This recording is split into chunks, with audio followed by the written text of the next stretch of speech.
Donc le Coran, par fragments, accompagne le prophète. Il n'anticipe pas, il compose.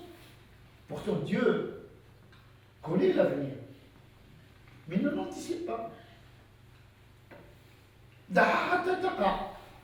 C'est-à-dire, il attend l'événement pour. Il n'anticipe pas la question, mais il répond.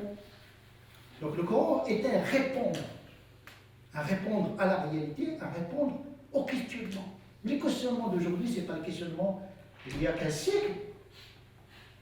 Répondre, ce n'est pas répondre à une situation passée, mais une situation présente.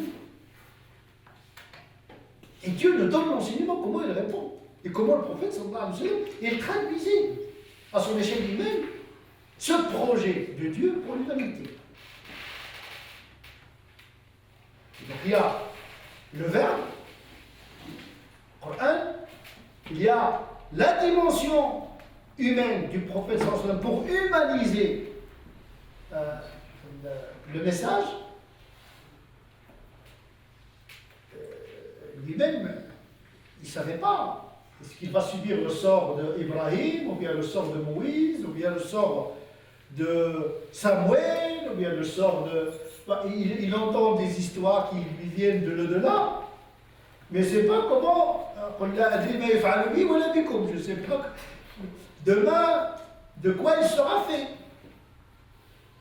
Il est plus concentré sur la conformité à la morale en fonction du moment. Et à ce niveau-là, il ne faudrait pas mélanger deux répertoires qui sèment beaucoup de confusion, qui créent beaucoup de souffrance dans l'esprit de beaucoup de musulmans. La logique de la victoire et la logique du salut. منطق النصر ومنطق الفوز والنجاة في اليوم الآخر.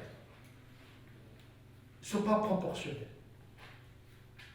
La victoire dans ce domaine ne veut pas dire qu'il y a le salut dans le delà, et la défaite politique et civilisationnelle ici et maintenant ne veut pas dire perdre le salut dans le delà. Tant qu'on n'a pas distingué ces deux logiques de l'histoire, on ne peut pas sortir de cette souffrance parce que on va considérer que celui qui est fort, qui a la victoire, il a la vérité. Et celui qui a subi la défaite, le faible, le marginal, n'aura pas le salut. Puisque nous sommes dans la vérité, on ne peut être que vainqueur. On va voir que cette confusion, elle est catastrophique. Parce que notre histoire n'est pas notre prophète. C'est-à-dire, ce n'est pas parce que le prophète est sorti de la Mecque, par miracle, de la persécution, pour régner à Médine et construire un embryon d'État. Puis après sa mort, l'expansion de l'islam et la construction historique de civilisation. Donc on est dans le sens de l'histoire. Celui qui a la vérité va dominer le monde. C'est une vision, théologiquement parlant, erronée. Elle est contre le discours du Coran lui-même. C'est pour cette raison que, tant qu'on n'est pas sorti de l'histoire, de la civilisation et de sa logique, on ne peut pas renégocier notre religion ici maintenant pour préparer un avenir inédit qui n'est pas écrit dans nos têtes, ni dans les ouvrages, ni dans le commentaire, ni dans la théologie classique. Comment penser l'inédicité de l'avenir? Parce qu'on est tous contaminés par le salafisme. Il y a des gens qui disent, moi je ne suis pas salafiste, mais en vérité c'est une idée dans le sens du retour, c'est-à-dire reproduction de l'histoire. On veut reproduire le khilafa et pas reproduire les enseignements de l'islam dans un monde qui n'a rien à voir avec la logique des empires du Moyen-Âge. Tant que l'intellect des musulmans n'est pas sorti de cette emprise du passé, eh bien, on va produire de la violence. Violence mentale, spirituelle, etc. C'est une violence symbolique, parce que les gens, on dirait que les musulmans aujourd'hui sont en porte-à-faux par rapport à leur religion, parce qu'ils ne règnent pas. Ils n'ont pas une civilisation qui est mieux que la civilisation occidentale. Là, on n'est plus dans la religion, on est dans la logique de l'empire de la civilisation. Et ça crée de la douleur inutilement. Parce que Dieu, selon le Coran, ne veut pas, n'est pas dans son dessein, ni dans son projet, que les musulmans dominent le monde. La plupart des gens ne sont pas des musulmans. Seront toujours des minoritaires. Tant qu'on ne se pense pas en tant que minorité, on ne peut pas sortir de la Moïse. Parce que mentalement, on est toujours dominant. La théologie a été conceptée dans une perspective impériale de domination. Le faire aussi. L'autre, il est minoritaire, d'imni, il est protégé. Donc il y a toujours ce côté de la charité. Donc la charité envers le chien, la charité envers le non-musulman, on a cette perception paternaliste sur l'humanité. De toute façon, quand le musulman voit un café, il le voit déjà en train de griller en enfer. Comment voulez-vous vivre avec quelqu'un que dans la Aqidah, vous le voyez déjà en train de griller? Le chien, il est mieux que lui. De toute façon, je vais être gentil avec lui, de toute façon, je vais griller, donc par pitié, je vais être bon avec lui. En tout cas, c'est cette confusion. La violence commence par là. Par une pensée mal installée. Le changement commence par ça. Tant qu'on n'a pas changé l'algorithme, le logiciel, on ne peut pas agir sur l'histoire. Parce qu'on n'est pas dans l'histoire. Comment vous voulez contribuer à l'histoire dans laquelle vous n'êtes pas installé? On est dans une autre histoire. Physiquement, on est dans cette histoire, mais mentalement, on est avec Abu Hanifa, Shafi'i, Junayd, etc. Mentalement, on est complètement, violemment extirpé de notre condition. Et moi, je pense que la violence commence par cette imposition d'une histoire qui est glorieuse, certes, elle est formidable, mais si ces gens-là vivent avec nous, ils auraient fait des choses magnifiques. Vous amenez un Ghazali aujourd'hui, wow! Il a dépassé le Kant, Heidegger, etc. C'est des esprits. C'est de la théologie lourde, c'est de la philosophie complexe. On n'est même pas au Moyen-Âge à Ibaboua. On n'est même pas. Les musulmans ne sont même pas au Moyen-Âge. On lit Avicenne, on peut être d'accord ou pas d'accord avec eux, etc. C'est des génies. Donc, comment vivre notre époque comme ces génies ont vécu la leur? Tout n'est pas faux dans l'histoire. Mais on n'est pas obligé de la reproduire. Donc le prophète, sallallahu alayhi wa sallam, voilà, il était persécuté. Le Coran, il a composé avec le. Mais quoi, il n'a pas dit, ah écoutez, voilà. Le Coran, le prophète n'a pas reçu un ordre d'établir un État à Médine, à la Mecque. Il va dire, écoute, toi tu es persécuté, mais tu as l'obligation, imagine le balade. Non, tu dois préparer l'avènement de la construction de Dawla Islamia à Médine. Ça n'existe pas dans le Coran mécois. On attend l'histoire, l'événement pour pouvoir répondre à l'événement. Si le prophète était resté à la Mecque, s'il n'a pas été persécuté, il n'y aura ni Coran mécois, ni Coran médinois, ni un seul Coran, un seul Coran. Mais il n'a pas choisi d'être exilé. Sauf que le contexte a changé. Déjà à l'époque de la Mecque, on a proposé au prophète d'être roi. En échange de délaisser sa fonction religieuse. Il aurait pu accepter et imposer sa religion. Parce que les gens suivent la religion du roi. Mais il était dans sa fonction de prophète. Pas recourir à des méthodes de la triche. Donc il a refusé. Et pourtant, la royauté, c'est le moyen le plus facile d'imposer sa religion. Ça aurait pu lui économiser beaucoup de souffrance. Il dit oui, j'accepte, etc. Je vais négocier. Non, il était dans un régime de vérité révélée. Abédine également. Il a refusé d'être qualifié roi. Le prophète, il s'appelle le prophète. Ce n'est pas le roi David, ce n'est pas le roi Salomon, ce n'est même pas le roi Jésus, puisque Jésus, il revendiquait la royauté. Il voulait être roi du peuple d'Israël, sauf que l'histoire ne lui a pas permis d'être roi. Si c'est l'histoire de Jésus, elle est très importante. On nous dit que Jésus, il séparait les ordres. Non, il a revendiqué la royauté. Et c'est pour cette raison qu'il a été persécuté. Parce que le peuple d'Israël attendait un roi, sauf que l'histoire ne lui a pas permis cela. Tous les prophètes, ils ont le même message, mais dans des histoires différentes. C'est l'histoire qui détermine la forme du message. Il est le même, mais la forme peut être plus ou moins atténuée, extensive, contractée en fonction de la réalité. Mais donc le prophète lui-même, il faut un Médine, quand il a vu quelqu'un trembler d'impression devant le charisme du prophète, il lui dit calme-toi, je ne suis pas roi. Je suis que le fils d'une femme qui mangeait de la viande sèche. Ne tremble pas, je ne suis pas roi. Donc il n'avait pas cette fonction.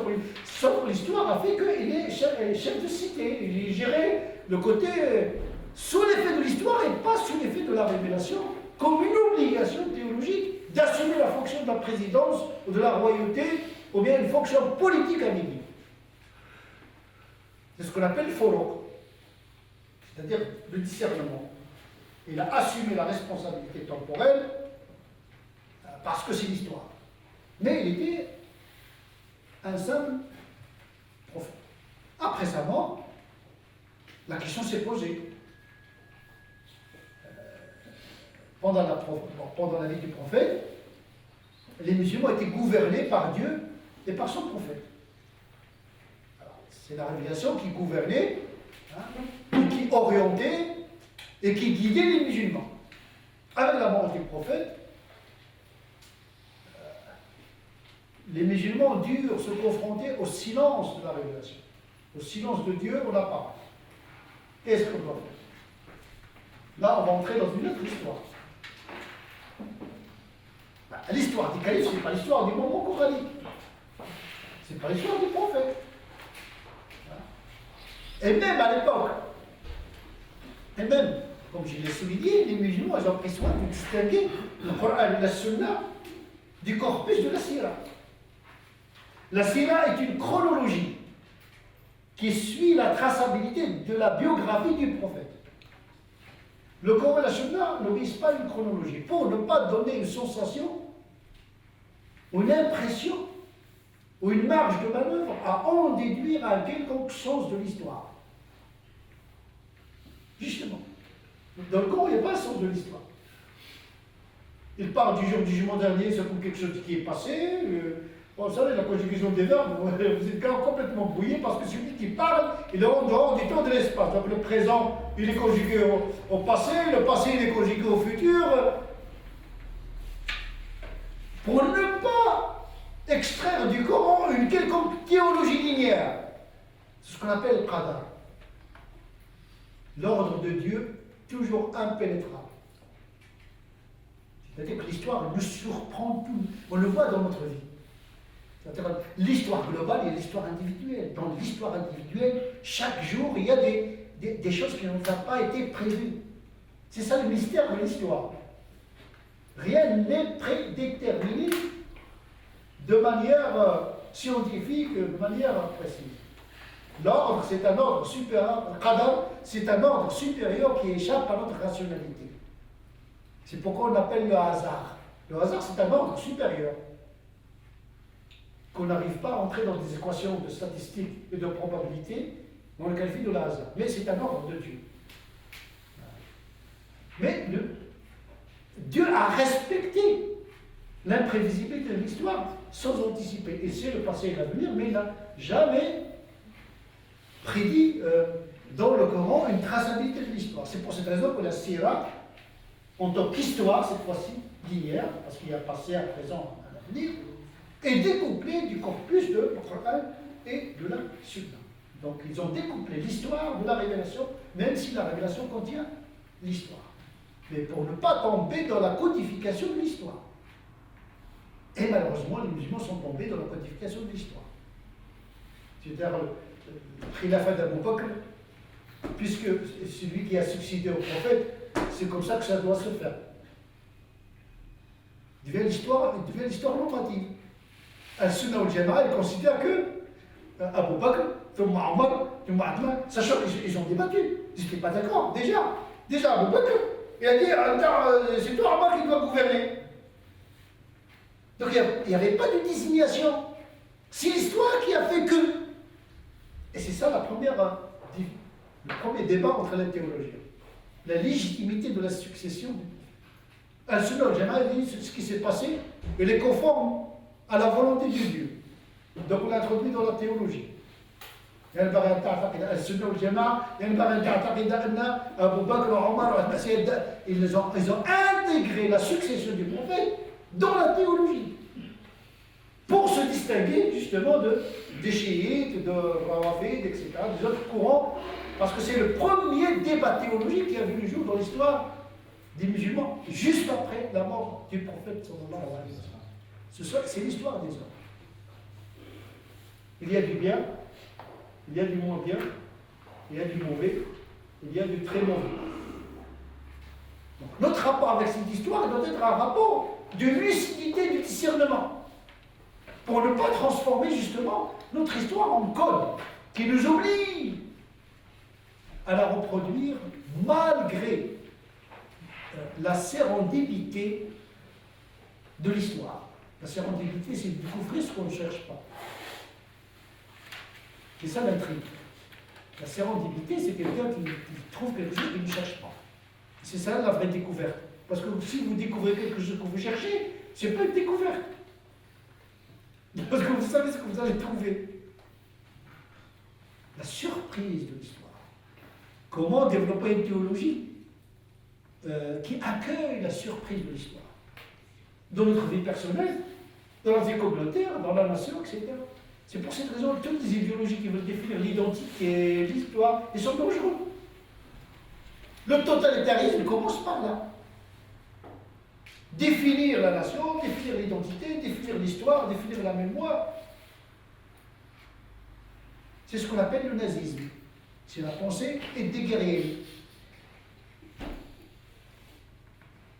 C'est vrai que le nazisme politique a été défait, mais sa pensée déguerrielle est diffuse.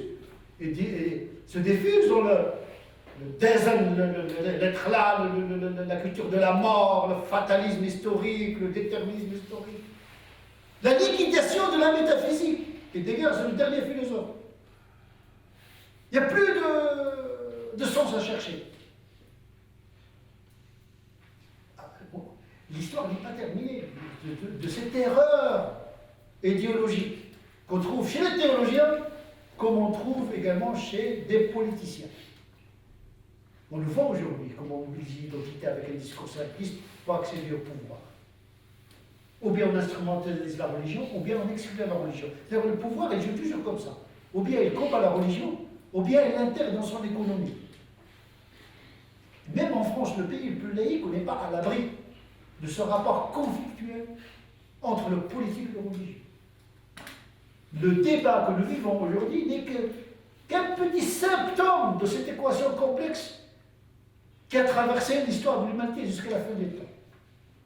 Quelle est la bonne relation que doit entretenir le politique avec la religion? Une question de deux axes, une question d'éthique. Séparer pour mieux unir. La séparation ne veut pas dire de rupture.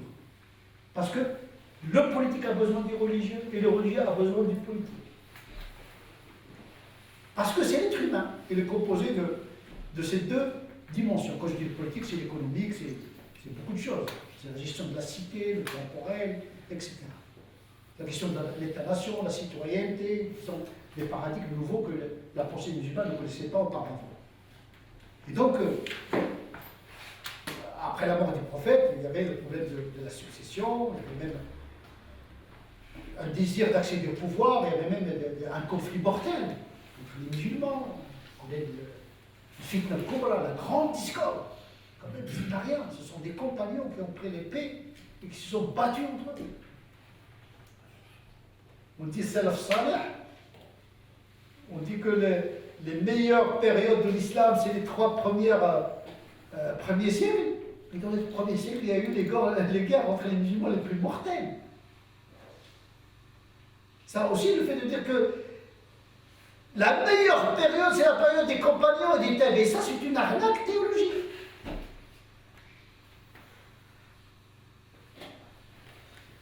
Comme si la grâce de Dieu s'arrête à un segment, à une épaisseur de l'histoire. Dieu n'a plus rien à offrir au monde. Alors qu'on a des textes qui disent que ceux qui vont venir après le prophète, qui n'ont jamais vu le prophète, sont les bien-aimés du prophète, sont plus que les compagnons, sont les bien-aimés. À un moment donné, il faut voir les textes dans leur globalité. De ne pas magnifier des hommes respectables, mais qui ne sont pas infaillibles, qui ont commis les plus atroces des erreurs. Et d'ailleurs, le prophète du jour du jugement dernier, il y a des gens qui vont venir pour s'abreuver de Kawthar. Et le prophète, il est content pour les accueillir. Ça, c'est celle qui va se produire. Et les anges les repoussent. On dit, mais ce sont des compagnons. Et les anges leur disent, tu ne sais pas ce qu'ils ont changé après toi. Et puis le prophète, il dit, sors, allez-vous-en, allez-vous-en. Voilà, c'est l'histoire. Omar Khattab, c'est quand même, c'est un grand calife, il a fait des erreurs considérables. Et même Omar Ridda, c'est aussi, peuvent être contestables. Il faut sortir de cette glorification du passé qui a été fait par des hommes qui ne sont même pas des prophètes. Mais, par principe de précaution, Al-Sunnah al-Jama'a, pour préserver le prophète, ils ont voulu préserver les compagnons. Parce que discréditer les compagnons, c'est discréditer le maître. Et le principe de précaution, c'est un principe de précaution. Ça ne veut pas dire parce qu'on vénère les compagnons, etc., parce que c'est eux qui nous ont transmis les textes, etc., qui sont infaillibles, respectés, ne veut pas dire infaillibilisés. Si on dit que le Coran et la Sunna, c'est les 2 références. Si on a entendu les compagnons, les tabi'is, etc., on a besoin des compagnons parce qu'ils ont fréquenté le prophète, ils sont les plus à même à comprendre son intention, etc. Ça, intellectuellement, ça se comprend. En matière de posture politique, de matière de la gestion de la cité, vous êtes les plus à même à connaître les affaires de votre monde. Donc, l'histoire a continué après les compagnons, ce qu'on appelle Khilaf al-Rashida. En tout cas, Al-Sunnah al-Jama'a, qui est une partie de la Ummah. Parce qu'il n'y a pas que Al-Sunnah al-Jama'a, ils sont majoritaires, ils ne sont pas les seuls, il y a les chiites, il y a les khalijites, les mutazilites, etc. Et dans Al-Sunnah al-Jama'a, nous avons les maturidites, les ash'arites, les hanbalites. Et donc,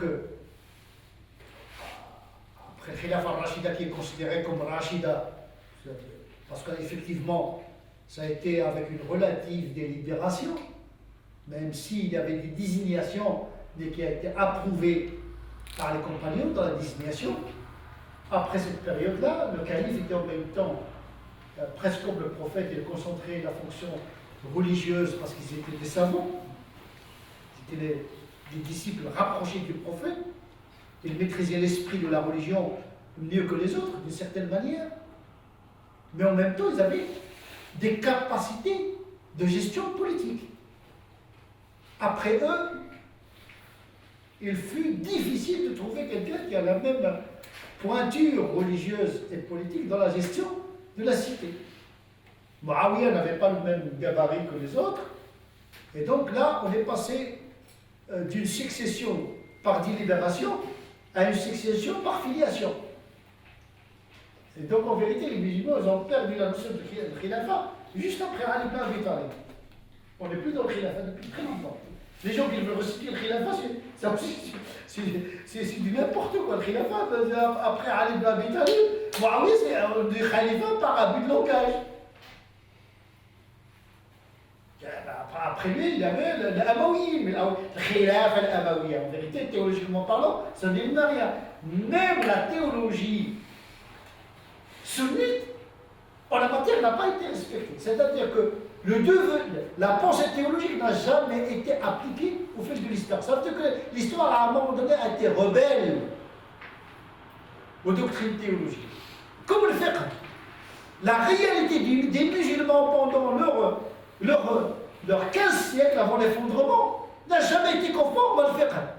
Le fiqh qu'on va aujourd'hui appliquer aux musulmans d'aujourd'hui n'a jamais été respecté totalement au Moyen-Âge. Si vous lisez l'histoire des musulmans, le façade, les musulmans qui s'entretuent entre eux, le fiqh était une discipline. La théologie était une discipline. Mais il ne gouvernait pas forcément tous les aspects de la vie de l'empire musulman, où il n'y avait que des musulmans. Ça veut dire qu'il y a la réalité de l'histoire qui est parfois plus forte que les convictions théologiques et juridiques. Et ça, nous devons le prendre en considération. Ceux qui parlent de la théologie, de le faire, ça halal, haram, etc., c'est comme une chanson. On écoute la musique, mais on ne comprend pas les paroles. Parce que ça ne gouverne pas la réalité du musulman. C'est les tripes. C'est l'estomac, le sexe, le pouvoir. C'est ça qui gouverne. Grosso modo. La foi, il peut aider. Mais il s'use, la foi. Il s'use. Avec l'âge, avec les épreuves, surtout dans un monde dur à vivre. Et donc, il faut être conscient de ça. Les musulmans, ils respectaient les lois, ils coupaient les mains. Les musulmans ne coupaient pas les mains au Moyen-Âge. Aujourd'hui, en Arabie Saoudite, les talibans, ils ont coupé plus de mains que toute l'histoire de l'islam depuis sa naissance.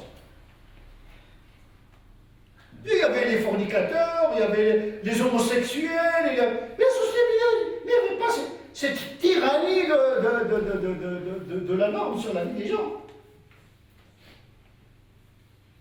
Ça veut dire qu'on veut reproduire une histoire qui n'a jamais existé. Ça veut dire que la réalité historique des musulmans, ils étaient plus décontractés par rapport à la norme qui est aujourd'hui vraiment le seul repère pour parler de l'islam aujourd'hui. Au Moyen-Âge, le Moyen-Âge chrétien, il considère que le monde musulman, c'est un monde de libertin. Parce qu'à l'époque du Moyen-Âge chrétien, la moralité était dure, très moraliste. Et quand les chrétiens voyaient les musulmans comme ils étaient, ils disaient, vous êtes laxistes. Aujourd'hui, c'est le monde à l'envers. La question de la femme, la question des normes, etc. On donne l'impression qu'on est dans le judaïsme plus que dans l'islam. À un moment donné, au lieu de remonter vers la tradition abrahamique simple et spontanée, on s'est arrêté à la Torah. Et il faut continuer le chemin, monter un peu vers la simplicité d'Abraham. Et ne vous arrêtez pas au niveau de la Torah, parce que l'islam est venu dans cette inertie qui a été amorcée par Jésus pour alléger la loi et spiritualiser la religion. Et donc on a reproduit l'histoire du judaïsme. Même pas.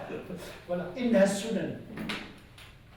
Le fiqh qui s'est développé de façon démesurée, comme le Talmud, comme la Mishnah, comme etc. On a dépassé les juifs. On a des milliers de haram dans notre religion. Je peux vous citer des milliers de haram. On n'a pas tout encore. Regarder haram, sentir haram, écouter haram, marcher haram, la couleur blanche haram, la couleur...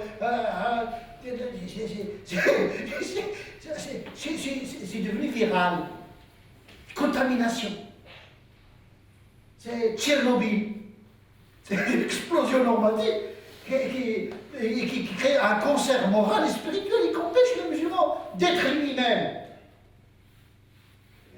À cause de cette reproduction, de l'application d'une théologie et d'un droit canon qui n'a jamais eu cet impact au Moyen-Âge qu'il a aujourd'hui sur une partie de musulmans. C'est une histoire de la trahison. Moi, je pense nous sommes en train de trahir l'islam.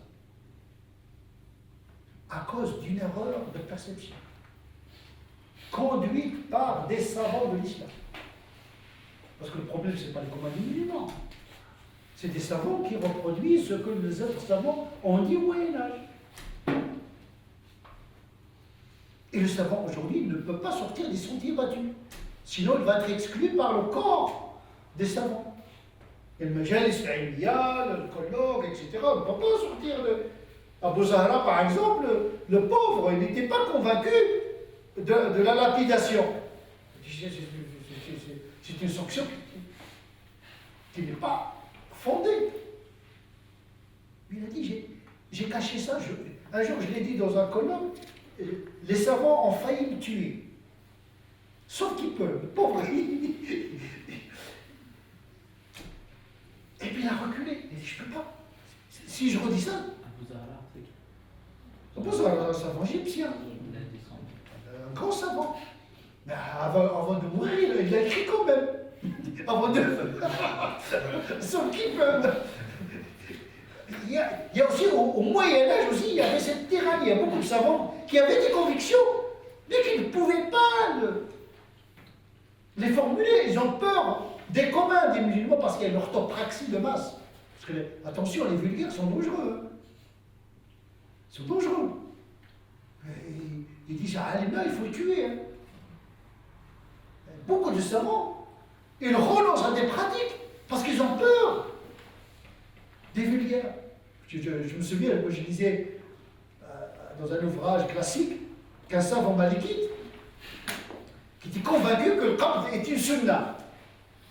Mais chez les malikites, le qabd, on fait la prière de sedou, avec les bras ballants. Je suis rentré dans la mosquée, je prie comme tout le monde, parce que si je fais le qabd, on va me tuer. Vous vous rendez compte, il y a des gens qui sont capables de vous tuer pour la barbe, pour le hijab, pour le qabd, pour des guerres, pour fourour, il n'y a même pas des dogmes. Mais nourris par des savants qui divulguent des vérités sans les relativiser, parce que le commun des musulmans reçoit ça comme une vérité. Le pauvre, ce qu'on lui a dit. Quand vous dites à quelqu'un que si vous faites le qabd, votre prière n'est pas valable, et si votre prière n'est pas valable, vous n'êtes pas musulman. Donc il y a une automaticité dans le raisonnement. Donc vous faites la bid'a, vous êtes un intrus. Effectivement, Ibn Taymiyyah, il a payé ça de sa vie. Ce qui a combattu Ibn Taymiyyah, ce n'est pas le pouvoir politique, c'est le pouvoir religieux. Quand le pouvoir religieux a le pouvoir, elle devient plus redoutable que le pouvoir politique. Moi, je vous le dis ça. Ibn Aqil, un Hanbalite, une sommité de Hanbalite. Il fréquentait les Mu'tazilites. Imaginez un Hanbalite, l'orthodoxie par excellence, parce qu'ils se veulent plus orthodoxes que les Ash'arites et que les Maturidites. C'est hyper, ultra orthodoxe. Les Hanbalites sont les ultra orthodoxes. Ils fréquentent les ultra hétérodoxes, les Mu'tazilites. Et il disait, j'ai appris beaucoup de choses des Mu'tazilites. Il respirait avec les Mu'tazilites. Parce qu'ils ont introduit la philosophie quand même dans le raisonnement. Mais il a subi la tyrannie des Hanbalites. Donc il a renoncé. Il a renoncé à toute la pensée qu'il a apportée des Mu'tazilites parce qu'il veut préserver sa vie. Qu'est-ce qu'il disait? Il disait, j'ai remarqué que les Hanbalites ont le pouvoir juridique, il s'acharne contre les autres qui ne sont pas hanbalites, les chafi'ites. Il les persécute. Et quand les chafi'ites ont le pouvoir juridique, le qada, ils persécutent les hanbalites. Et j'ai compris que seule l'incapacité et l'impuissance empêchent les gens d'être injustes. La yamna'u min adh-dhulmi illa al-'ajz. Mais dès que vous donnez le pouvoir aux religieux, ils sont plus tyranniques que les plus laïcs des politiques. Il ne faut pas sous-estimer la présence du diable dans le sacré. C'est cette question de la laïcité, le pouvoir, le contre-pouvoir. Hein, très important d'avoir le pouvoir et le contre-pouvoir. La démocratie permet d'atténuer les certitudes.